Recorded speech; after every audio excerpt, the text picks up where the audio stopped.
welcome to another episode of Conversation and Cocktails with your host, me, Lenny B. That's right, we're back. In this episode, we speak to Mike Gibbons. Mike Gibbons is most known for being the lead guitar player of Leeway. We sat down, we bullshitted, we had a good time, me and Mike. So yeah, roll that fucking footage. Mikey, it's great to have you here. Thanks for having me, Len. No, thank you for coming. I'm wifey. Where in Queens did you grow up? I grew up in Middle Village. Middle Village. You still live in Queens? No, I'm in Suffolk County now. Really? I was in Queens for 44 years. I lived there my whole life, and then when I got married, I just figured the house my parents paid $29,000 for in 1969. Forget it, I couldn't afford anything in Queens. No, it's the where I wanted to live. gentrification of Queens is it's unreal. I mean, just fuck Queens. It's New York City in general. The prices of things. People are like, oh, I have guys I work with, and they're always like, oh, don't you want to buy, own something? I was like, not for the fucking amount of money that I'm gonna be fucking locked into for the next 30 years. The house I grew up in, it would sell for $1 million right now, and it's attached on both sides, and 3 bedrooms and 1.5 bath, and stuff like that. Like, it was just ridiculous. I think the cost of living has gone up, but salaries have more or less stayed the same for the last 20 or so years.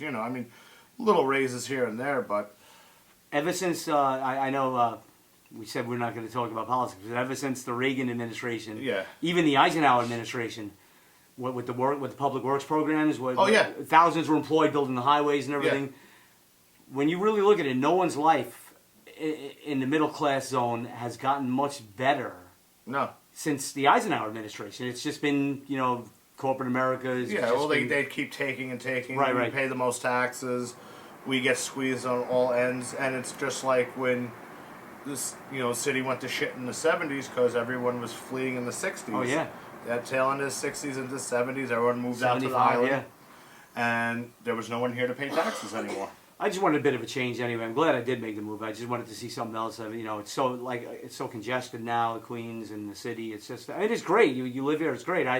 It's like whenever I come back to Queens, I'm in the city twice a month. Yeah. And it's still, you're still a Queens boy. You still know how to navigate around and do your thing. But it took me, I've been out here now 12 years, and we still get lost occasionally. And sometimes we purposely get lost.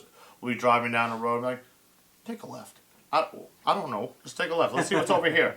And we're constantly bumping into new spots in Queens because Queens is like one of those places. It's not like Manhattan where you have a grid. It's kind of like little neighborhoods. And all of a sudden you're like, all right, where you have a 68th road, drive, lane, court, boulevard. You're like... It can get confusing. Yeah.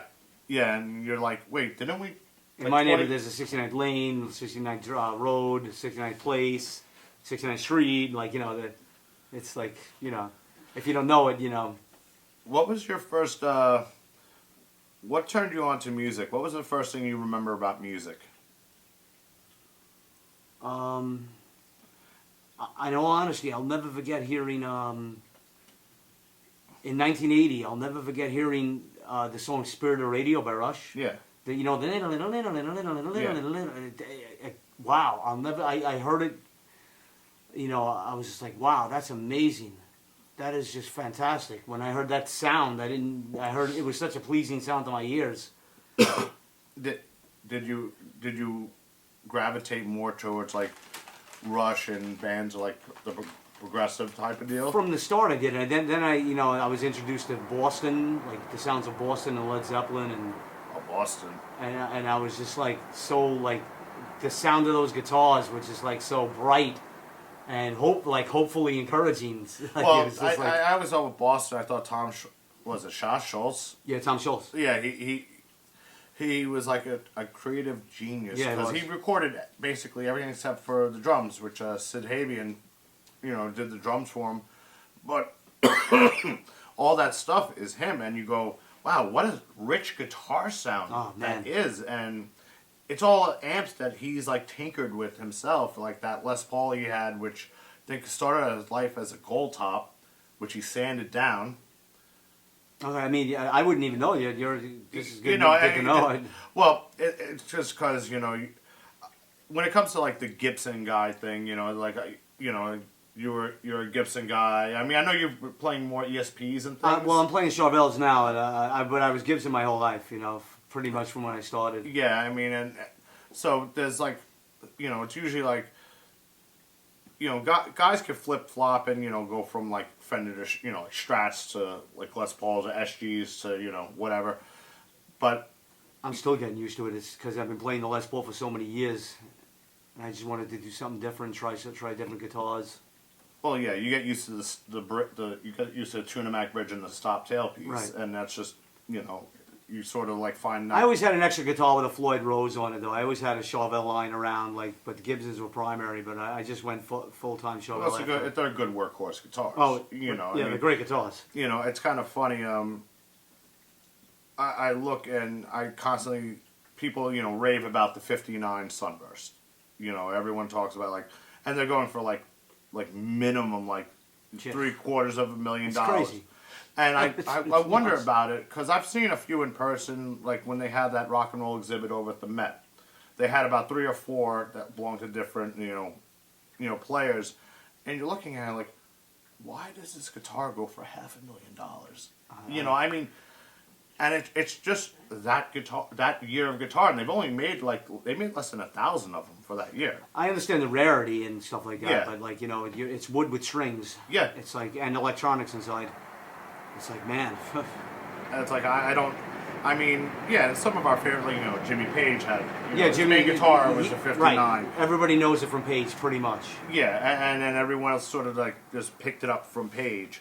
And I mean, even he got some amazing sound, What he did with it. For what he did with his instrument was a completely different thing. Speaking, because people are going to want to know this, talk about, because every time you post up an old Leeway photo of you playing, your Les Paul Custom, you always tell them, the date that it was nicked at, but give a little history about the guitar itself, like what year, what you did to it. I didn't really modify it in any way, shape, or form. It was all original. It was a 1974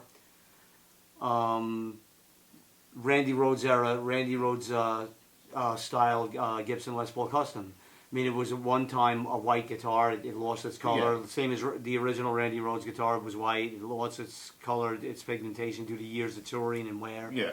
And same thing with this guitar. And I used it, since I bought it in the summer of '85 with the paper out money I saved up. And how much did you pay for it? It was $500. I bought it used from a guy named Charlie, who was a friend of my guitar teacher. I can't tell you the guy's last name, but his first name was Charlie, I think, if I remember correctly. And I the only thing I really did was change the pickups to Seymour Duncan. All right. I put a Seymour Duncan Custom in there because that worked well with the Leeway sound, the TC Electronic distortion box, and the Boss Turbo Overdrive. AJ and I were playing through both them distortions at the time. And if I would have put a distortion pickup in there, it would have just been too much bite, too hot. Yeah. So I went with the Custom, and it gave me a great sound. But that's the only modification I did to the guitar. It was stolen on the 10th of December '91 when we were in Amsterdam. We were touring Europe, and I never saw it since. That's a shame. Yeah, that's a shame. What was your first concert? My first concert was, let me think.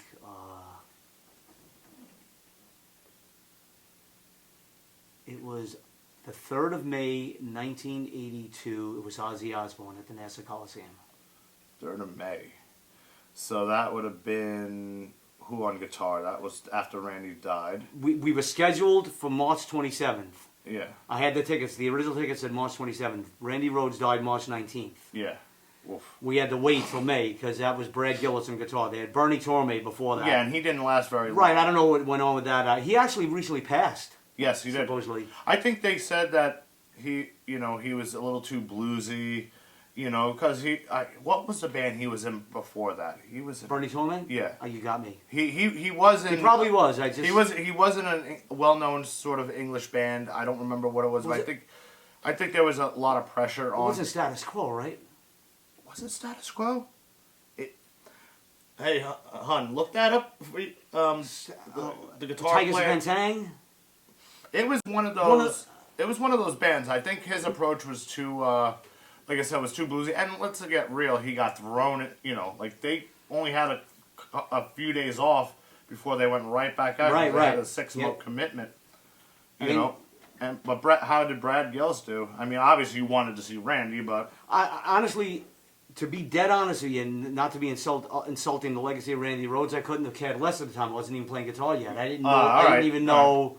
You were just like Ozzy. Ozzy, yeah, I wanted to hear "Over the Mountain." That was my favorite Ozzy song of all time. I just wanted, to, and you know, I mean, Brad Gillis sounded great. I mean, I have live recordings from the show. If anybody remembers the King Biscuit Flower Hour in New York, I recorded a lot of stuff of that. You know, and Lester Banks' radio show from the West Coast when he would do the Cream Metal Hour. And I remember living, you know, I had my stereo system in the basement in Middle Village, and there were alleyways, you know, the alleyways, the community driveways. And I used to have to, now, he went on at like, his show debuted at 11 p.m. It was already 2 a.m. And I'm a kid in 8th grade up at 2 a.m. and I used to hold aluminum foil. I used to touch the antenna and hold aluminum foil outside my basement door just to get the signal, just to record whatever Lester Bangs was playing. Well, that kind of reminds me of like when we used to have rabbit ears on the TV, and your father would be like, "Don't move." Yeah. And you would literally like stand still. The pitcher's not, you know, you'd want to watch baseball. Or UHF to VHF. My father used to have to change it in the back to watch Masterpiece Theater, which is Channel 31, and. Yeah, that's funny. The kids today won't know the pain of like rabbit ears. The rabbit ears, right? You know, or when my father, when I was growing up, you know, later on when you used to have to steal cable, you would just have an illegal box. Oh, sure. My father went out the window and got the splitter and took, you know, basically went off of someone's signal, you know, like 100 feet of cable, holding at one end, you know, doing the thing. Yeah, that's cool. Like having somebody else come over just to get the top in, nail it into the wall, and then they would send out the bullet. Well, yeah, they would send out. I remember they would send out the bullet. Like right before the Tyson fight or something, the bullet would come out and your screen would go blurry. It was like, You know, you had to have the good box stuff for that. You had to have the one where you could reset it quick. That's what we did. I used to, I won't mention his name, but this guy, I finally ran into a guy that sold great boxes. The bullet couldn't affect it at all. It would just scramble the channels for a second, and then they'd reset. Now that's all. You don't need any of that. Nope. You just stream everything. Yep. Kind of crazy how that works now. Netflix, or I just paid for a subscription of Amazon Prime. It comes in handy. I mean, even music today. I can't tell you the last time I actually bought a physical piece of music. I bought the new Tool. I actually went out and bought it because I wanted to read the credits. I wanted to see how it was recorded. Yeah. And stuff. Well, I think from what I heard, the packaging for that was massive. Yes, it's crazy. It was. I mean, I downloaded it first. I paid for it twice actually. I streamed it, and I wanted to see the packaging. So the packaging was like $30. I heard it's impressive. But yeah, I mean, it just changed from having that physical item in your hand, you know. Because I remember when, like, growing up, and my first records I bought were like Beatles stuff. Oh yeah. You know, sure. The Beatles were always a big thing. You know, and again, looking at it.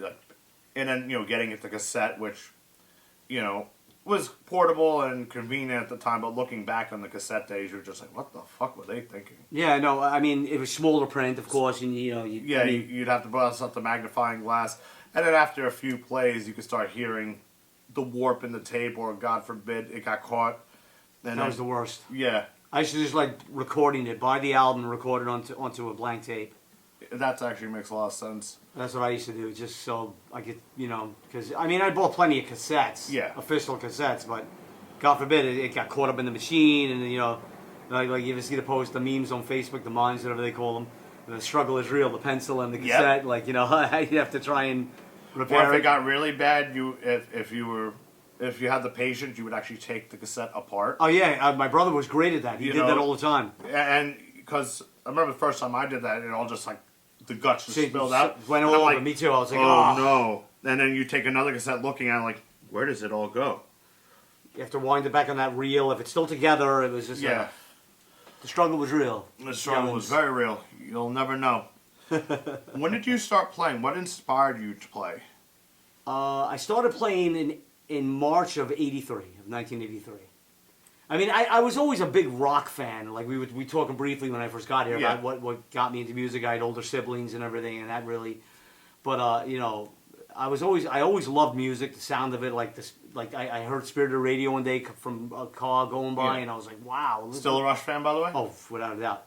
Sad they're gone? I'm more like commendable to them. Like, they did it right. It's over. It's time. Geddy Lee. In all honesty, all the Rush fans out there, don't crucify me. You can hear when you hear this, but Geddy Lee wasn't able to hit the notes for 2112 by the Power Windows tour. And be honest with yourselves, he wasn't able to reach those notes then. It's a young man's game singing like that. Yeah, it really is. It's a young man's game. I mean, Rush playing 2112. In 2007 and 8, it was just like, these guys, he can't do it. The crowd sang it for him. And that's great. Everybody ages and everybody gets old. You just can't do it. It's a young man's game. Yeah, I think they stepped down gracefully. That's the way I always respected and always loved them for that. But more important, I was a fan before I even started playing. I loved their music. So, but speaking of what inspired me to play guitar, I'll never forget it. December 2nd, 1982, Madison Square Garden. Rush opened with Spirit of the Radio. They close. Lights are out. One orange light comes down on our slice, and he goes right into the opening notes of Limelight. And when I saw that arena come to their feet in that deafening roar, I was like, man, I got to learn how to play guitar. I just got to learn how to do this, how to create this sound and do what he does. Yeah.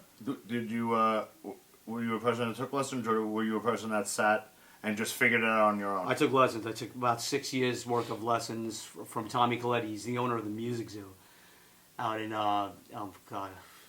Farmingdale.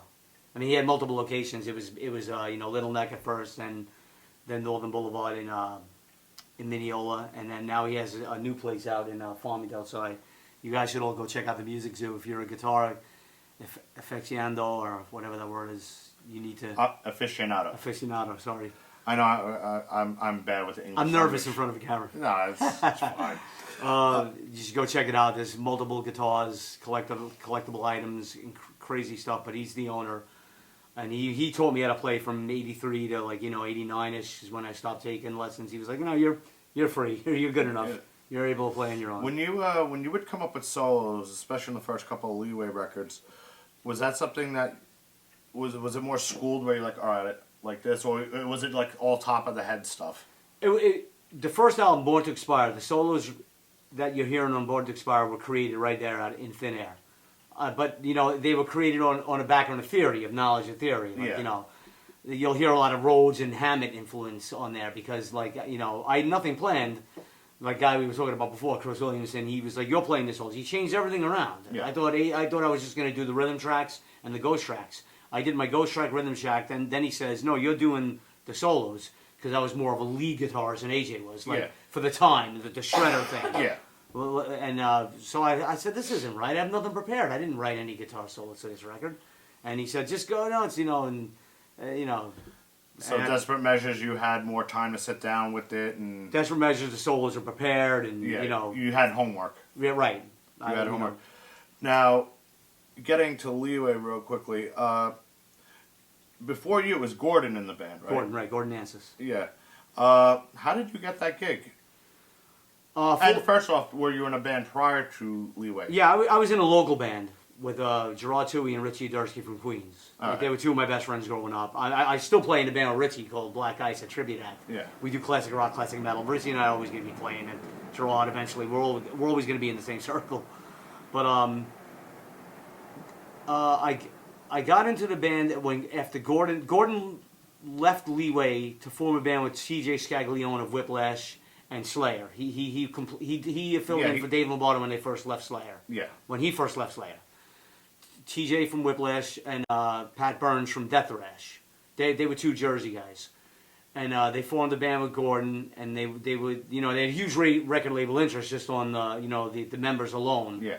And that's why Gordon left. He wanted to do something more in the metal vein. Yeah.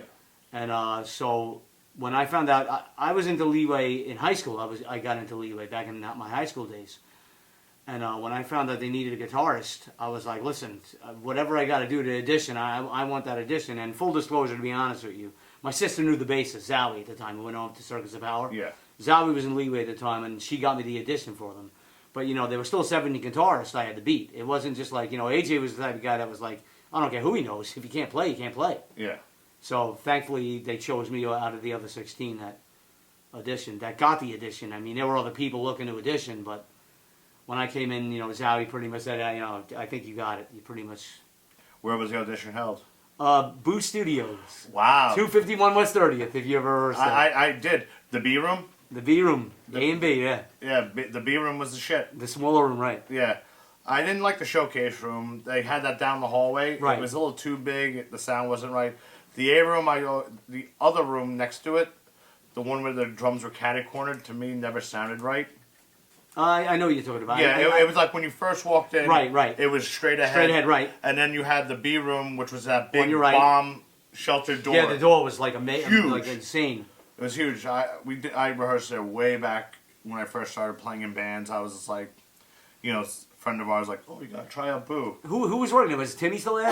Timmy and Tony? I couldn't tell you who was there. Tall guy, thin guy with glasses. He was. I think he might have been there. Hair, yeah, Timmy. He's Adolfo was the owner, the scraggly haired, curly haired, black haired guy. Yeah, that's funny. Yeah, I mean, it's kind of funny because that whole building it used to be full of studios. Yeah. Now it's all gone. Now it's a club. I went there one day. It was a club. Well, the club. The club was downstairs, but they decided to kick all the rehearsals rooms out from up top, all the businesses that had anything to do with music, and turned it into a straight office building. Oh wow, okay. I mean, I remember I went there one day to drop off a CD to Neil Young's nephew, who was an engineer in there. This was like 2003 or 4. Christopher Young. He's actually Neil Young's nephew, and used the name and everything. I dropped him a CD there, but I remember even before that, my friend's band, a band called Code 6, John Nadu's band and Eddie Wachowski, Steve Tresca, their band was playing there. And I was like, God, I used to rehearse it. There were studios upstairs. And who was at the door? Neville from the Limelight. Oh, wow. Remember the promoter from the Limelight? Yes. He was at the door. He was promoting that club, too. That's nuts. I remember, that, like I said, that era of, going down to 30th Street. Because, like I said, you had Boo on one floor. You had American Studios on another floor. The Americans, right? You had... Wow. What was the other fucking... I couldn't tell you. It's just American. You just blew my friggin' mind. American. I just remember going to the... oh my God. Ultrasound. Ultrasound. Holy crap. There's probably several others that are going to come up. And I probably went through a dozen other studios just because you're like, hey, let's try a different, let's try something else. And you go in and it would either be really good or really bad. And once Boo left, that was it sort of sucked. But because they had the Marshalls, they had the great sounding amps. I mean, we after Boo closed, we went down the block to 37th Street, the Rocket rehearsal. All right. And we'd see Edgar Winter and Johnny Winter would always rehearse in there, and Tom Petty would be in there sometimes. But if Johnny Winter was always there, he was always rehearsing in there. And I remember Dave, he was an English guy that owned the place. And he always warned me about Chris Williamson. You see other bands that going from studio C to B to A, and you guys in Cro-Mags are still in the same dingy studio, you're in the same shitty studio, and the money's not coming in, you have to start looking at the management. He always said that to me. I was like, you're right, I know. Before we get into that, because that's a whole other... He was a nice guy, Dave. He was a good guy. He was the owner of Rocket. When you, how long before, when you joined Leeway till you started recording the first record? Nearly instantaneously. I did 2 shows in Leeway beforehand. I did the Urban Plaza show October 3rd of 87 and November 13th of 87 with Cro-Mags at Lemoore. The third show was, October 3rd was at Urban Plaza with Suicidal and Carnivore. And again with Cro-Mags and Carnivore at Lemoore. That November, I had only 2 gigs under my belt. We went up to record Born to Expire, November 16th to the 20th of 87. Wait, how long did it take to record that? 4 days, 16th to the 20th. 4 days for that record, really? Right. How long to knock out all those instruments? It was 16-hour days. Each day was, Yeah. I mean, Eddie did his vocal tracks in a good, it didn't take him long at all. Eddie was, fire and brimstone at the time. He knocked everything out in 3 hours. I remember we went to a place called the Living Room, a club, to see the Ramones. And when we got back, Eddie's vocal tracks were done. And Chris Williamson couldn't be happier because it saved a lot of money, which he ended up pocketing probably. Yeah. But, Because that record, I mean, as a guitar player, that record was just like, wow. It was just, not a lot of like effects going on as far as like the sounds. What things weren't squashed or compressed. It was like here. Yeah, it was raw and crisp. It was here. We just plugged in and played. And I remember for years, and it's not just me saying this, and there's a lot of guys out there who are like, how the fuck did they get that sound? How the fuck did they get that? And until I got older and I realized, a lot of it's volume. Volume, and a little boost here. The lower you are, the warmer you are.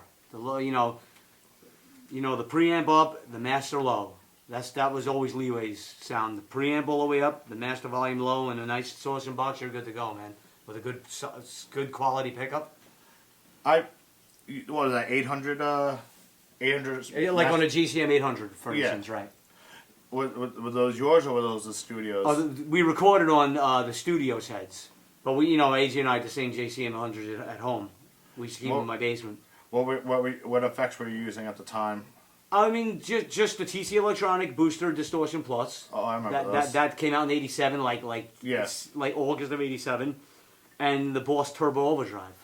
We were using 2 distortion pedals. In sequence? In sequence. Not all hot. Like the turbo distortion pedal would drive the TC boost. Like I used to keep it on the booster feature on the TC for the bottom end, for the balls. Well, yeah, I know a lot of people who had the Distortion Plus, they would always like swear by the boost side of it, because it would cook that Marshall off just enough to glisten it. Right. Choose to get just hot enough. Yeah. And a delay pedal, I put a delay in the chorus. I always had. Boss stuff. I'm sorry. Boss. Yeah, Boss. So Boss chorus pedal and a Boss delay.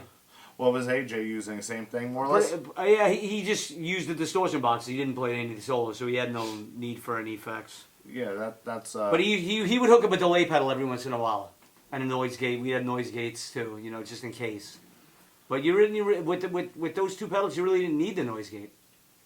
Well, if you knew how to run, I think a problem today is because I occasionally, I have my own rehearsal studio at my drummer's house, which is a few blocks away. That's great. Which I'll see him tomorrow, in fact.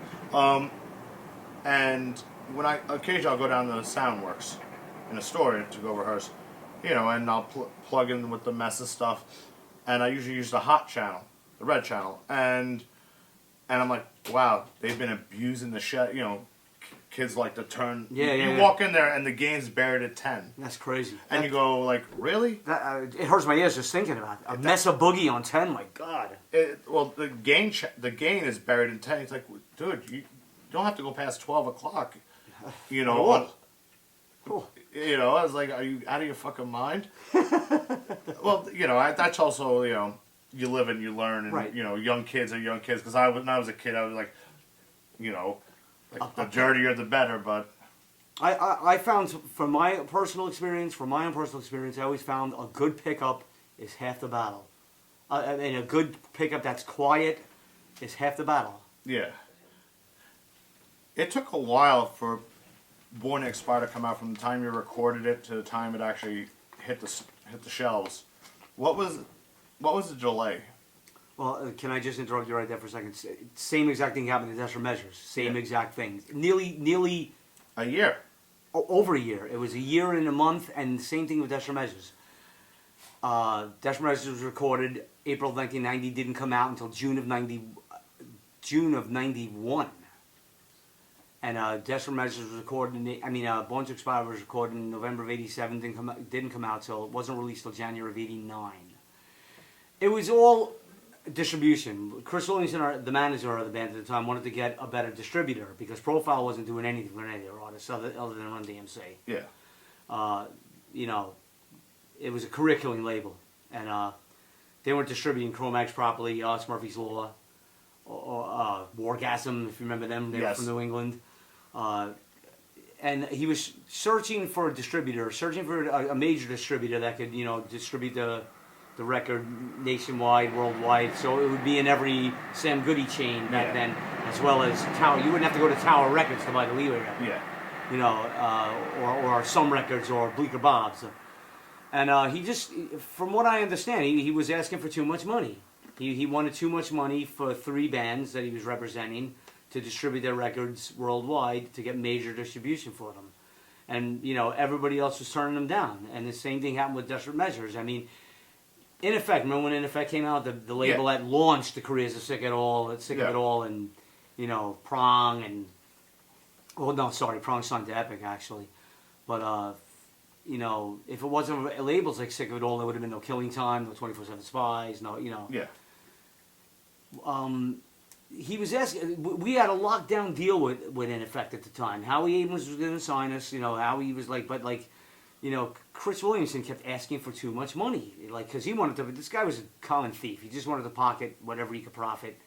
And that's why we were stuck with Profile all those years and why the band really never went anywhere. That's why the brand, our career was killed by Profile Records. And it seems like he fucking, like I said, from reading things in books and hearing things from other people who work with him, you know, nobody has anything ever really nice to say. I mean, listen, managers are going to be scumbags, but it depends on how much of a scumbag you want to be. It seems like he was a scumbag to the nth degree. Oh, without a doubt.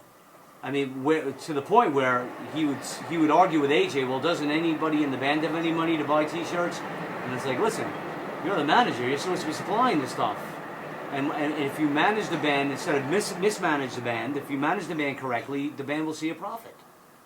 You know, and it just never happened. He was just too much into a quick cash grab right there and then. So he wasn't up for fronting some money to make T-shirts, even if he made his money first money in, first money out. I think he fronted for T-shirts once on the Born to Expire tour with Bad Brains when we were supporting Bad Brains and on the U.S. leg of the tour. How was that? That was excellent. That was an epic tour. What, that was with them on the Quickness record? On the Quickness tour, yeah. Wow. I mean, to watch them play every night. I mean, how many gigs was that? God, 100 maybe, 70 to 100.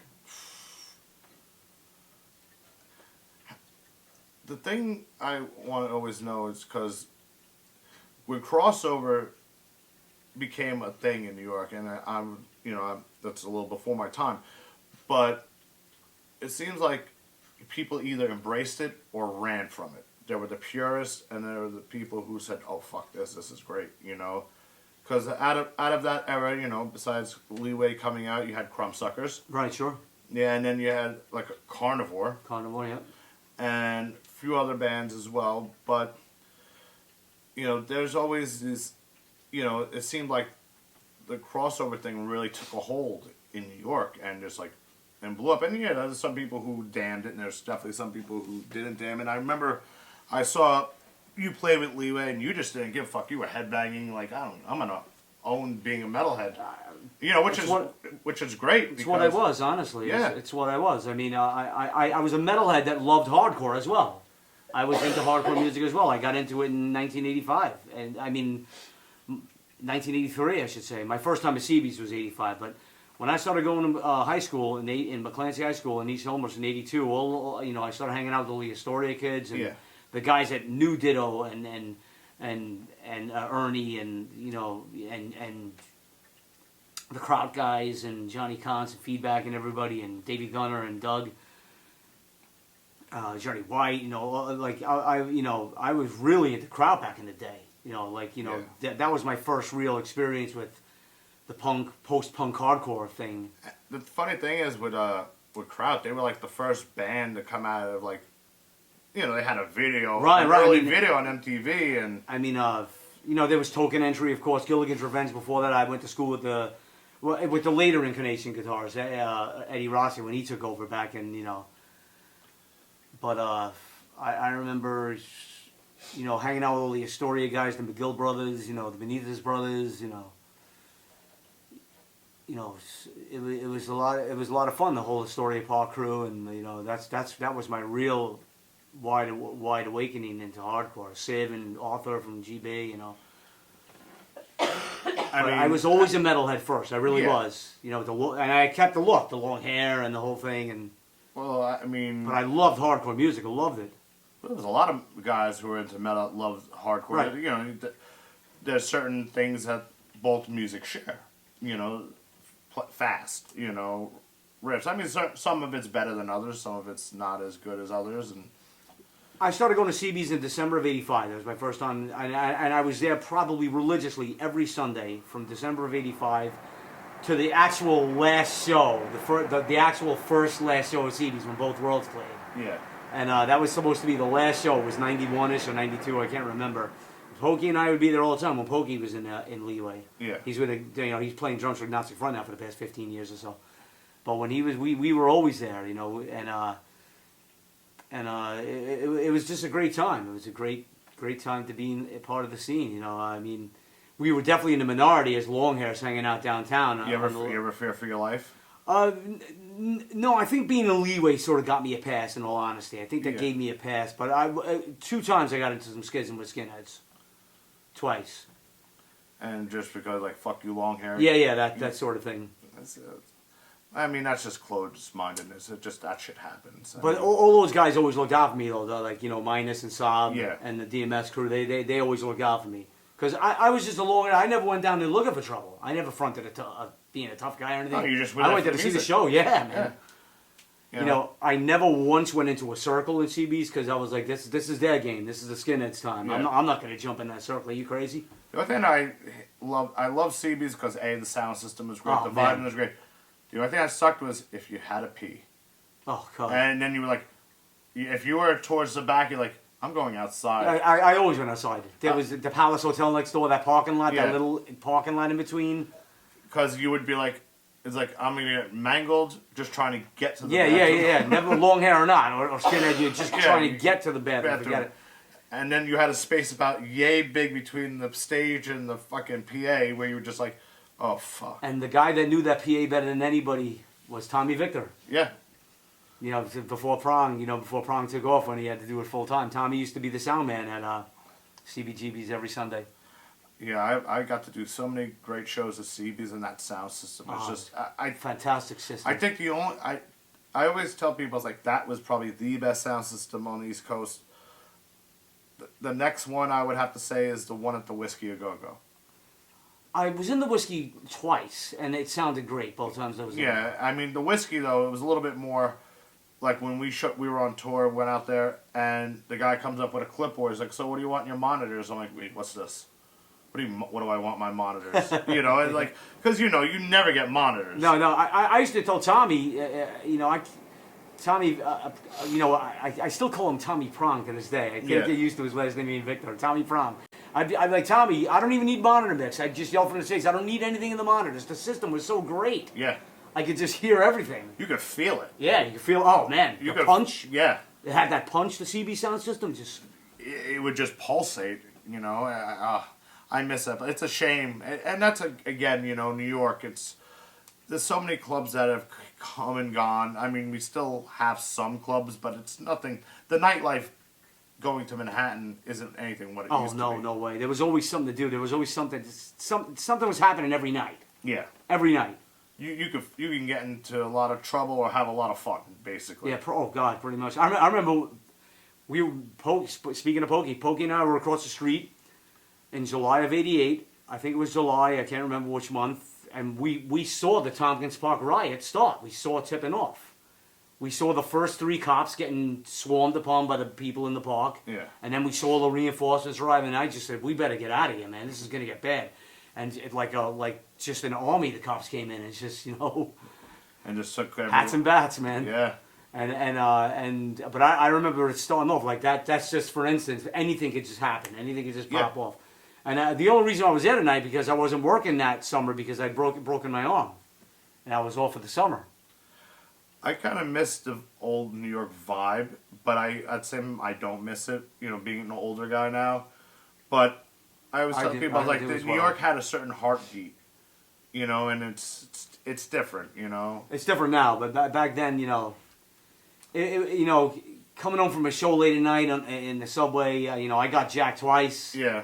I've been mugged a few times. But the subways were atrocious back then. Oh, There was no police presence at all or any sort of law and order at all. It was warriors all the way, It's kind of like that now in a way. It still is. You'll never be able to control the subway system. No, it's its own animal. Police it. Right. It's its own animal. To jump back to the Leeway thing now, Desperate Measures, how many days did that take to record? Same thing, 4 days. Really, 4 days for both records? I mean, I would have liked to have recorded under more comfortable circumstances, maybe 10-hour days. But I mean, we were getting up at 6 a.m. and working till friggin' midnight because this Chris Williamson guy was like a slave driver. He wanted to save as much money as he could from the recording budget to pocket. And I kept telling this to everybody. I was like, listen, screw this guy. We have every right to see the budget. We have every right to see the papers, but nobody ever called him on it. And I was always the troublemaker. I was always, Williamson always pointed to me, you're the troublemaker, you're always asking questions. And I'm like, you're damn Skippy, because no one else is. How was it working with Tom Soares? Oh, Tom was great. But even Tom Soares, started, he's at the board, doing this, getting pin-eyed, and the only guy that ever stood up to him besides me was Zowie, when Zowie was still in the band. Yeah. Like, listen, you can't blame the band, because during the recording of Born to Expire, Tony Fontone, the drummer, when we were doing Unexpected, the guy was physically unable to play any longer. He was about to collapse, and Chris Williamson comes into the rooms screaming, "Oh, I hope you have $700 to pay back the record company because you're ruining the recording budget right now. Now it's delays and everything." And Zowie's like, "Yo, I was 19 years old at the time. Zowie was a 27-year-old man. He was like, "Yo, you can't talk to us like that. You can't blame the band. This guy's been playing drums all day, 16 hours. He can't do it anymore. We're gonna do it tomorrow morning. Let him get a good night's sleep. We'll be up at 6 in the morning." I mean, this guy's coming in there talking about money. I hope you have $700 to repay the record label for this. I can't believe you guys started at 6 in the fucking morning. Oh, yeah. I remember at one point during Desperate Measures recording, AJ pulls me aside. He was doing some rhythm tracks. I finished mine. He was doing some of his, and he goes, "Listen, Mike." I'm like, "What?" He goes, "Could you just go down to the store and get me some peanut butter and bread? Just to get something in my stomach? Because this... Can I use profanity here? Because this fucking asshole, cocksucking, slave-driving, fucked-up manager guy, who I have nothing but hate and disdain for still, I'll give him that much. I still hate the guy's guts. I'll give him that much. He's still in my head, because the band could have been so much bigger if we had better management and better record company. But not even the record company. If we had better management. But now I see through his game that he was a guy nobody wanted to deal with, Johnny Z or Q Prime, or nobody even wanted to deal with this guy. Everybody was like, Chris Williamson, whatever. And AJ was like, "Listen, can you get me some bread and peanut butter? I'm about to pass out here." I'm like, "You're about to pass out because we're being terribly mismanaged. This guy's working us like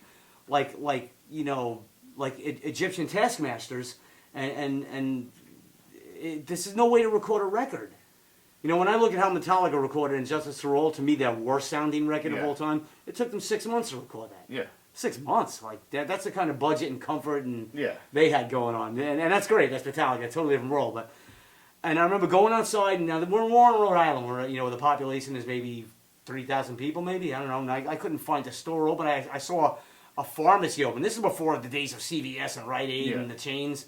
And I said, "Do you guys have any bread in here or peanut butter?" Or, we sell milk in the back. And I got AJ a quart of milk. I said, "This is the only thing that's open at this time of night around here. And here you go. Here's some milk. Hopefully your body metabolizes it quickly and it'll give you some sort of energy." Or I'll take over if you want. I snapped for it in the back for about 20 minutes. I guess I 6 o'clock in the morning. It was really... When I look at how this guy managed his band, I mean, he had juice for tours. He got us on some big tours at Exodus, and supporting any national that came to town, any international, whether it was Overkill or Testament or Exodus, Megadeth. He got us on those bills through Rock Hotel Records, his record company. But he didn't. He wasn't a good manager. He wasn't a very nice person. He wasn't a good person. Nobody wanted to deal with him.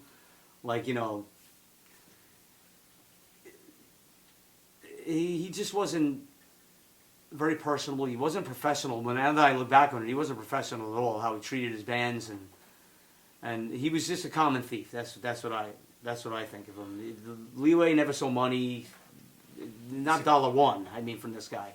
That's fucked up. I mean, I was watching everybody else getting endorsements, like Sick of It All, Biohazard, bands that used to support us, White Zombie, Prong. I was watching all these bands get endorsements, get better record deals, get better management, and more power to them. I was supported those bands. I'm happy for them, and I'm sitting there like, AJ, there's something wrong here, I mean, these guys are getting half Gibson endorsements and this and that and GHS string endorsements. We get this guy's doing nothing for us. I mean, like nothing. And by the time the delays on the records, the record, each record came out a year plus than it should have came out. Funny enough, the buzz dies. Funny enough, me and my friends actually had a bootleg of Desperate Measures like 6 months before it came out because it was a tape floating around. I remember hearing Born to Expire coming from Evan's car, Evan Seinfeld. Yeah. When they first formed Biohazard in '88, him and Bobby were in the car listening to the rough mix.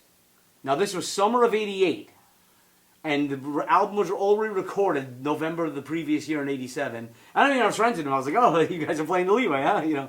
I was friends with him already. Yeah. I was very good friends with the guys in Biohazard. We hung out on the beach together all those summers, '88, '89, '90. Chicken fights in the water and stuff at Rockaway Beach and stuff. And I mean, that's a really long delay. Now, the thing was, I remember listening to the Desperate Measures record, and a lot more production, it sounded like. Well, a lot more effects, we'll say, Especially Eddie's voice. It was saturated, drenched in effects. Yeah, a little bit more reverb on drums, a little bit more, compressed guitar sounds, I would say. Turned a lot of people off, honestly. But it was still, the songs were there. The songs were there, but the production was sort of flatter. And if you put in Born to Expire and then you plug in Desperate Measures and you watch the fidelity gauge, it's way less fidelity. The production, the raw production of Born to Expire proved to be thicker. It's a big guitar sound. Yeah. On Desperate Measures, it's a big fat guitar sound, and it sounded great in the rough mixes, but when it went to the final mixes and the mastering, and again, I think it was Chris Williamson just rushing everything to save money. Yeah. This is what happens, and it turned a lot of people off. It was still great material. I thought it was. I love Desperate Measures. It's my favorite out of the two. Yeah. No, I mean, I love Born to Expire.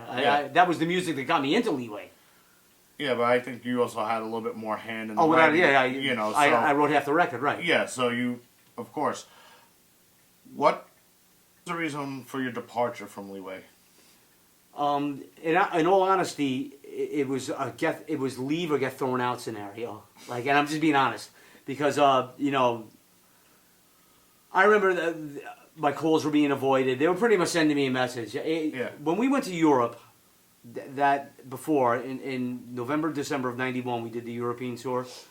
After the Bad Brains tour, we went back on our own to headline for Desperate Measures, and it was well received. We had full clubs and everything, and some nights were there was nobody there. Most nights, thankfully, we were playing with, remember a band called Maelstrom from Boston? Yes. They supported us as well as Into Another, so we had great support acts that had names, and Richie from Underdog, his band, Richie and Peter,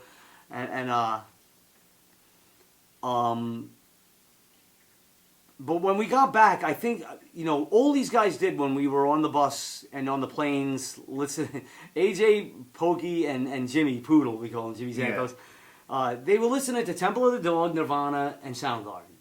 And I think it drove AJ a little look at all these bands that are just blowing by us with one guitars, and they just wanted to go back to a one guitar, simpler arrangement. Yeah. And I remember one of my last conversations I had with Danny Ilchuk, who was manager at the time. He was the Bad Brains crew chief. He was managing at the time. I said, listen, I think you guys are going, you want me out? I'm fine. You're saving me face, but I think you guys are going about the wrong way. Everybody's going to be following this trend now with the Nirvana and the Seattle thing and the Sub Pop movement. And we should go back to Born to Expire. Give them something to hold on to. Go back to our roots. And nobody wanted to hear it, so... That's what I think happened. But then again, the band actually, when we got back from Europe, we did the show with the Sick of It All at the Marquee. The band broke up for a while. The band just said, because of the lack of opportunity, there was no interest in record labels. Like we were talking about Boo Studio before. You go from Boo Studio to Rocket Studio. We were rehearsing at a place on Wooster Street, way downtown, and at our soundman studio, Phil Talley's studio. And the equipment was horrible. It was terrible. The tech that worked there was great. He could repair anything. This guy was great. Wore glasses. I can't remember his name for the life of me. I'm sorry if you see this interview. But I was, the band was just digressing in every way, shape, or form. Nobody was coming around. Nobody was asking questions anymore. Nobody was like, who's representing you? Did you sign to Century Media wanted to sign us. And I said, we should have at least taken that deal because at least that had distribution throughout Europe. Maybe we, Danny was like, no, we're not taking a deal. It's not a good deal. I said, listen, take anything at this point. What do you think you think Elektra's going to come in here and sweep this band off its feet? It's just not going to happen. Well, it's funny you say that because at the time, like, when the Kingpin video came out, for instance, you know, I mean, when it first came out, I think it was played at the last half of Headbangers Ball. Right. You know, and that's usually when you would see all, like, you would see the AF videos, you might see Bad Brains or something else. And it wasn't until, like, Headbangers Ball got on that whole Biohazard tip. You know? Right. Because around when the Punishment video came out, they just blew, you know, all of a sudden they were all over MTV, and you're starting to see more New York bands sort of being represented, and this, that, and the other thing. I was like, because at the time, you know, around when the Kingpin video came out, they were still, you know, and this is also during, like, you know, when Nirvana is happening and Soundgarden, but they're still playing hair metal stuff. Oh, yeah. And they're not even playing, like, good hair metal stuff. They're playing, like... It's bad hair metal. Real, like... It's horrible. You know, like, you know, androgynous looking, you know... That's what destroyed the American metal scene. America was shopping that to the world. This is American metal. And nobody was doing anything for the underground. Yeah. The Megadeths, the Anthraxes, the Exoduses for heavy metal, the Testament. I mean, sure, it had a solid fan base, and these guys were selling millions of records, but on the underground. Yeah. The American music industry was shopping Poison as this is American metal, and the rest of the world laughed at it. And the rest of the world, especially Europe, they were like, "That's your metal." Come on, get that nonsense. Well, it was more about image than it was about substance. Right, exactly. I understand your point about Kingpin. It was all bad timing. Leeway had terrible timing. We had terrible timing. Biohazard, on the other hand, was a band that had excellent timing. Yeah. With the way things moved. Yeah, I mean, I also think, like, my thing with Biohazard is that also, for me, personally, and I enjoyed the first couple records, but it also brought in a bonehead mentality with some people coming to the shows. Because all of a sudden everyone thought, you know, I'm hard. And like, relax. Yeah, no, I understand. You know, and it would always be kids from the island or from New Jersey or upstate. You know, it's like, I'm like, what is this? When you're in the cul-de-sac, you best watch your back? It's like, the fuck out of here. Yeah. You know, and it's like... Well, Biohazard appealed to, you know, they had Roadrunner Records, they had nice distribution, they had a great vibe to them, you know. Oh, no, they brought... the whole Brooklyn thing, and Brooklyn, you best watch your back thing to... They brought... And people wanted to relate to that. Yeah, and I think they had the right thing at the right time, and, you know, because a lot of New York City bands, you know, even though they were regionally big, after they got out, you know, and a lot of people were going to Europe and doing, you know, Europe's always used to be hit and miss. In fact, it still is hit and miss. Yeah, it still, without a doubt. You know, like I was just talking to a friend of mine about this. It's funny because, you know, especially with the New York hardcore scene, it goes through waves, and sometimes people are all out supporting all the local little shows.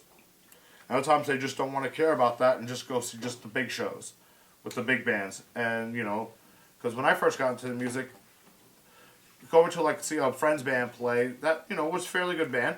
You would see, like, 40 people in the club. But yet you were just at, you know, the Ritz or whatever the day before, and fucking, you know, there'd be 1,000 people there. I'm not saying those bands were bad bands, but, you know, there was a time where every show was always packed. Oh yeah, local. Sure. So it goes through, you know, it goes through waves. I guess. If I can make a comment on, like, you know, like Biohazard, when they first started, you know, they had a great relationship with their crowds. They had a great vibe. Yeah. I remember at a Skid Row show, Skid Row at the Ritz, the new Ritz, they showed the Panic Attack video before Biohazard was even signed. They showed the Panic Attack video, and the crowd went nuts. These crowds, I got in because I was in Leeway, and Chris Williamson ran the Ritz, and I was on the guest list. There's not doing tonight. I'll go to the Ritz and look at that Skid Row show. And it was like this. We didn't even stay. We ended up walking out. But I remember when they showed the Biohazard video, the crowd started cheering as if a live band just started. See, when Biohazard performed, these guys were like guys from the street. They pushed that image, and it was really truthful, because when you went to a Biohazard show, you felt like you were in the band. The audience felt like they were a part of that band. I mean, Leeway were a little bit more standoffish with their fans. Like I remember AJ even like saying, "You handle the fan mail now. I'm tired of fucking answering letters." And I'm like, "All right, you know." What was the Led Zeppelin song you guys used to intro to? Song Remains the Same. Yeah. And then we go into Rise and Fall. And I remember the first time I heard that, I was like, get the fuck out of here. Well, AJ was always a big Zeppelin Sabbath guy. Yeah, I thought it was great. I thought it was genius. Some people looked at me like, what the fuck is this? I was like, dude, it's Zepp. You know? I was like, and they're killing it. You know? So, after the Leeway thing, what have you been up to musically? After Leeway, I formed a band called SP-111. The name's complex. It was a dream my drummer had. I said, it's original. Why don't we use it? Yeah. His dream was he met Neil Peart and he asked him for his autograph, and he wrote SP-111. So we used that as the name of the band. We released 2 independent CDs, one in '95, one in '97, and they got a lot of record label interest and stuff like that. But nobody ever made a move on it. Then I just recorded a solo CD, which I dropped. I bought 2 copies for you over here. That's more like in the classic rock vein that I grew up in, that we all grew up into and stuff like that.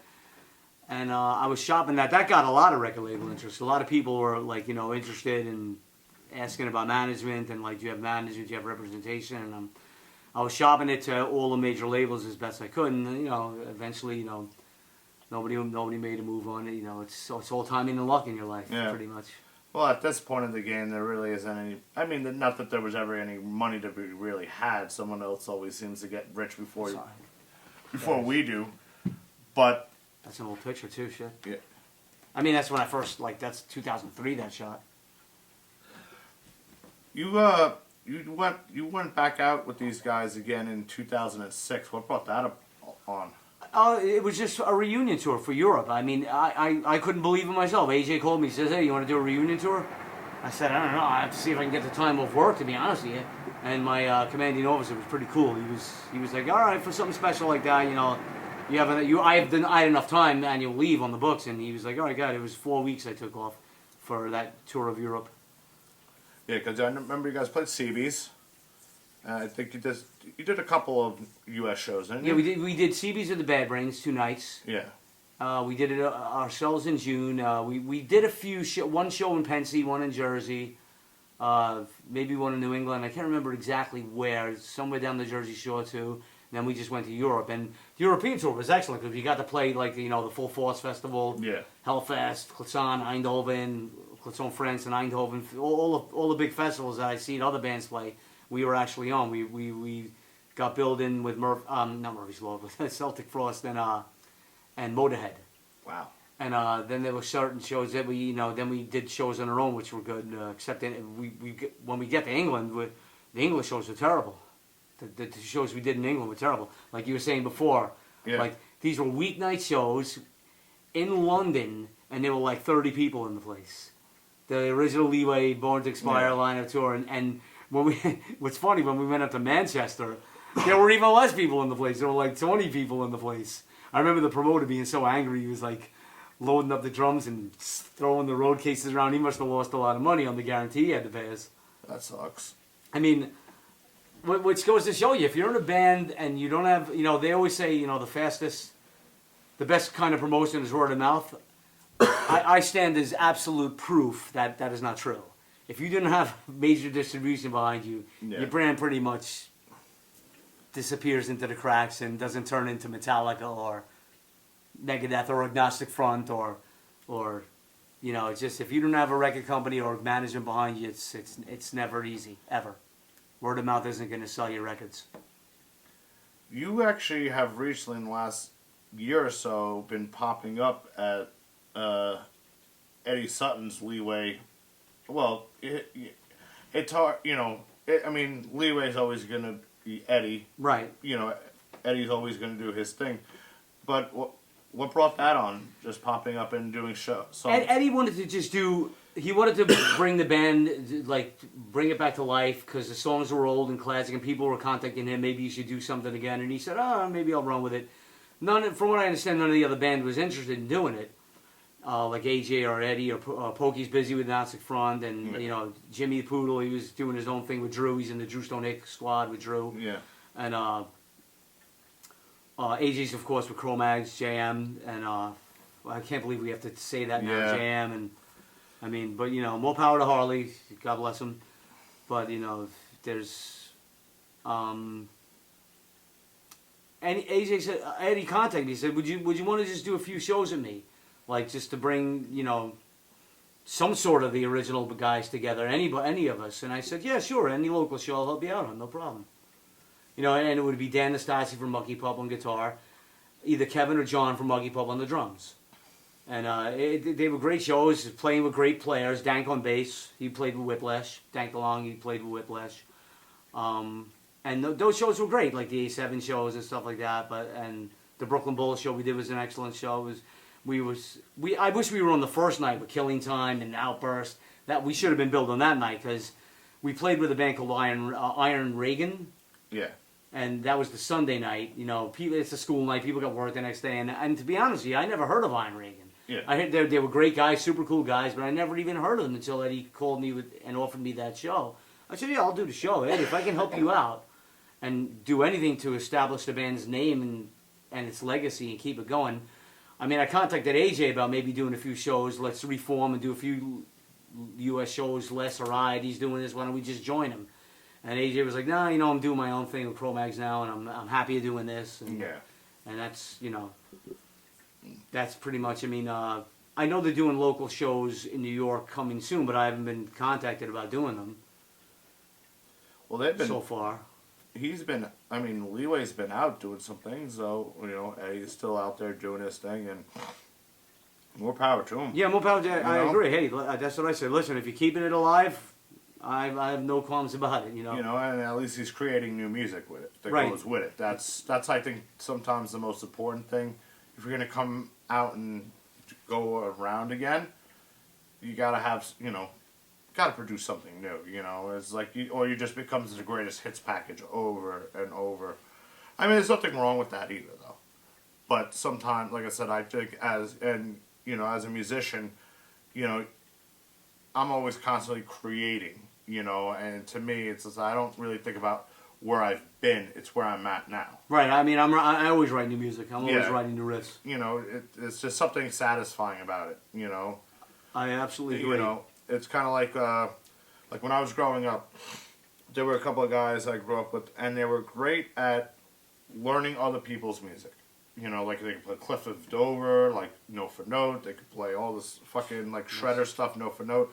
You get them in a studio jam, and I remember learning Cliff of Dover when it came out. Great record, man. You know, and I was impressed when the kid played it, but I remember bringing him to jam with some friends.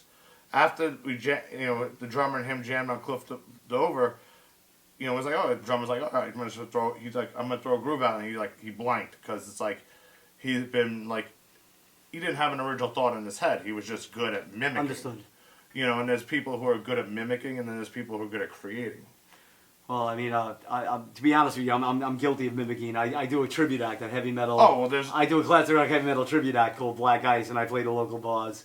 And it's great. It's a lot of fun. You're playing Judas Priest and Bad Company and whatever. But that's the whole thing. You're having fun at it. Yeah, well, yeah. It's mainly for the shits and giggles, you know. You know, but you've also created your own stuff, you know. And I know you do that, but I'm talking about people who just never get to that point. You know, they'll just sit in their bedroom for 12 hours, listen to that record over and over again until they get it, you know, OCD right. God bless them. I mean, I was the same way. I mean, my theory is if you're going to play a cover, play it as close to the record as possible. Yeah, of course. When I sit down to learn an Ozzy Osbourne song, I get that Randy Rhoads solo as close as I can get. Of course. You know, that's just me. A lot of guys want to improvise. That's great. That's your thing. But I like to do it. I'm a firm believer in the person that's coming out to the show wants to hear what they know from the record. They want to hear it. Yeah, they don't want to hear some like half-ass rendition or something. Right, which I totally get. I mean, as long as you're having fun at it, that's right. You know, because I look at it this way: the only reason I'm still playing, you know, at 46, is because A, I got the gear still. B, I still could play, and something to do. You know, you have a skill set, might as well fucking use it for something. Without a doubt. Without a doubt. You know, instead of just being, no, I'm done with this, I'm going to put it all, I'm going to sell my stuff, and which I've seen some guys do, they give it up, and they like, it's like, you put all that time into this, how can you just not even play for yourself at home? You know? it was actually really interesting. I saw you put up a couple of videos explaining how to play, you know, like certain leeway solos. Yeah, like I think you should do more of things like that. Or I can, no, but people send me private messages. Hey, I want to learn this solo. Can you show me where to begin from? Whether it's from Desperate Measures or Born to Expire, and I'll say no problem. Or even stuff that's already out there. You know, like some of the covers you're doing. You know, just show them theory maybe. Oh, I could, yeah. I mean, if you know, I mean, you know. You definitely have enough skill in your head to, like, you know, do it. Well, thanks. Thanks, Len. I got to learn how to load it properly, because I load the full video to Facebook or Instagram. It's say the video was 7 minutes long, and then they cut it up into a minute, and the rest of the video doesn't show. I got to learn how to do that. I'm gonna have to show you how to use YouTube. I mean, I should load it to YouTube. I have my own YouTube channel and stuff. Yeah. I should just load it up there. What the hell am I thinking? Duh. You know. Yeah, they usually tend to limit you on your content, how much of a video you could put up on Facebook, you know, unless you just tag it to your YouTube channel. But yeah, I think that's something they should limit Rob Castoria's content on guitar, because he really sucks. Anyway, if you ever noticed the Facebook banter, yeah, it goes back and forth between Rob. There's always something like, oh, sorry, and I was like, and Mike Dwyer too, and Jeff Unger. Everybody sucks. These guys just suck. Yeah, I've noticed the banter back and forth. Like, this must be some inside joke. These guys are great guitar players. They're all players, but we always break each other's rag on shoes. each other. But you can visit their pages too if you want to see great guitar playing. Go to Jeff Unger's page on Facebook. Go to Rob Castoria's page, Mike Dwyer's page. You'll see some really good guitar playing, progressive stuff that, if you're a guitar aficionado, you'll really enjoy that kind of stuff. Mike, I'm definitely glad for this conversation. You know, I want to say thank you for having me. It was. You know, I want to thank Dave Pickford for this as well. I'm glad you said it, because Dave hooked me up with 2 interviews with Jimmy Ferrari from the Brooklyn Boiler broadcast. Yeah. The Brooklyn Furnace broadcast. Yeah. Blast. The Blast. I keep forgetting. Yeah. The Brooklyn Blast. I know Jimmy. Furnace. Good guy. Broadcast, and he told Dave asked me to contact you as well, so I was like, all right. Cool. Yeah. I know Dave. We bullshit. We actually met through Bridge and Tunnel Brewery. Oh, okay. Yeah, he's friends with the owner, Rich, and we did a show over at his brewery, and we met because he provided the PA system for it, and we just started bullshitting. Cool. He's like, hey, you want to talk to Mike? He works with Life of Agony a lot as well. Yeah, oh yeah. Him and Rob, they do Rob Castoria. They work for Life of Agony. Whether it's Rob does the tech for Joey Z, but I don't know what Dave does exactly. Loader, or it could be loader or vocal coach. I don't know. Whatever it is. But again, thank you for this. I definitely got some questions answered that I've always wanted to know. Oh, cool. If you have any more, just I'm free. I'm always down to let you know. And anyone who wants to contact them, they can find. Where can they find you? Just hit me up on my Facebook page or YouTube page. Facebook, YouTube, Instagram. My full name, Michael Gibbons. I remember they wouldn't let you write Mike Gibbons when I joined. I've been on Facebook for years, since like 2004 or 5 when it really first broke. Yeah. And you couldn't use your name, Mike. You couldn't use Mike or Len. It had to be full name. It had to be full name. So I always kept the same Michael Gibbons profile. That's funny. It was weird. I was like, everybody could be calling me Mike my whole life. It says Michael on my birth certificate. You know what I mean? Mike. But I enjoy. Sorry, I bought you some of these. I bought you a few Leeway shirts. I had in my garage. Wow. So I hope you enjoy the. Nice. The other ones are the Born to Expire graphics. I will be checking those out. Beautiful. Mike, thank you. Thank you very much. Thanks for having me. Thank you, folks. Cheers.